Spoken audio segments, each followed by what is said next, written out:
그리고 또 여기 안식일에 대해서 또 한 가지 생각해 볼 만한 내용이 하나님이 이제 엿새 동안 천지를 창조하시고 일곱째 날에 안식하시면서 안식일을 거룩하게 하셨다. 이렇게 되어 있는데 사실 이제 그 날이 어떤 시간이 거룩하다라기보다는 이 안식일을 거룩하게 하심으로써 이 거룩한 안식일을 통해서 하나님의 거룩하심을 나타내신 겁니다. 거룩한 안식일을 통해서 하나님의 거룩하심을 나타내신 거죠. 마치 그 모세가 하나님을 처음 만났을 때 그 호렙산에서 하나님이 이제 그 모세에게 신을 벗으라고 하시죠.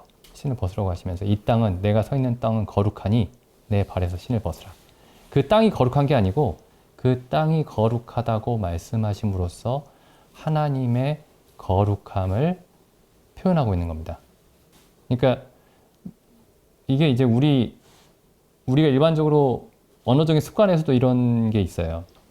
어떤 높은 사람에 대해서 얘기를 할 때 그 사람을 직접 지칭하지 않고 그 사람과 접해 있는 그 사람이 사용하는 어떤 기구나 그 사람이 앉아 있는 의자나 그 사람이 있는 집이나 그 집을 가리켜서 얘기하는 경우가 있죠. 예를 들면 지금은 옮겼지만 청와대가 대통령을 가리키죠.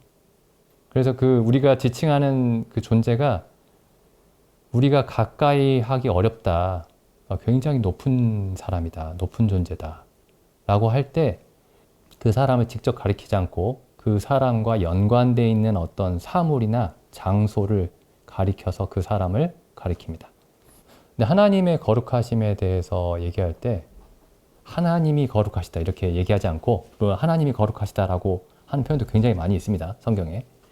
그런데 이 창세기에서 특이하게 하나님의 거룩하심에 대해서 얘기할 때 안식일이 일곱째 날을 거룩하게 하셨다. 이렇게 표현하고 있죠.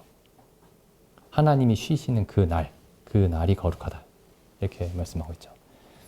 그러니까 직접 표현하기가 하나님의 거룩하심에 대해서 직접 이야기하기가 어렵다고 생각될 때 하나님과 관련된 어떤 것들을 거룩하다라고 표현하는 거죠. 그래서 처음부터 하나님의 그 안식일을 거룩하다라고 했을 때 하나님의 거룩하심에 대해서 성경이 그 하나님의 거룩하심의 크기에 대해서 말씀하고 있었던 겁니다. 그래서 하나님이 쉬고 계시는 시간, 그 시간이 거룩하다고 얘기하고 그 다음에 출애굽기에서는 이제 하나님이 성막을 지으라고 말씀하시죠. 성막, 거룩한 집, 성소, 지성소 이렇게 해서 거룩한 곳과 지극히 거룩한 곳.